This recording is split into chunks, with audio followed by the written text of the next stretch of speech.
Good morning mga ka-LG. Okay, ito po yung update natin uh, regarding sa binigay sa atin na plant nutrients ni Sir Joey. Tignan po natin. Ito pala yung bunot tayo ng damo kanina, sumama ito. Okay, pakita lang natin yung roots niya, kung gaano kaganda yung root quality niya. Yun, binunot natin yung damo kanina, sumama, hindi natin nakita. Okay, so ito po yung ginamitan natin ng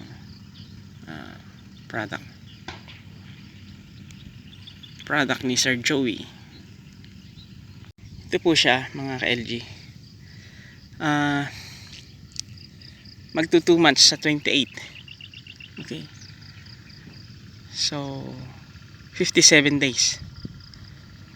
Okay, kahapon nag site visit tayo rito, hindi pa natin nakita yung effect ng abono na ating in-apply rito kasi pangalawang araw pa lang ngayon after nang magpatubig tayo at mag-abono. Okay, so kahapon hindi ko pa siya napansin na ganito yung effect niya.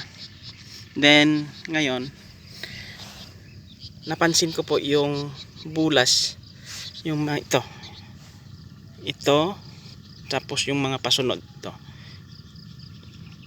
Yan, iba yung kanyang lago, iba yung kanyang pagka green, which is unusual para sa akin kasi ngayon ko lang ito naranasan yung effect ng ganito. Actually pare-parehas sana ang panito kulay, pero yung panibagong dahon po niya, yung last two na leaves is maganda and mabulas po siya. Halos lahat ganyan po. Okay, so ang ginamit natin dito na product, lahat ng binigay ni Sir Joey in-apply natin. Umpisa kay Calbit-C, Megafol at Plantafol, which is foliar fertilizer. Then si Green Calcium tsaka si Zifert, which is fertilizer po siya, powder form na hinalo natin sa abono.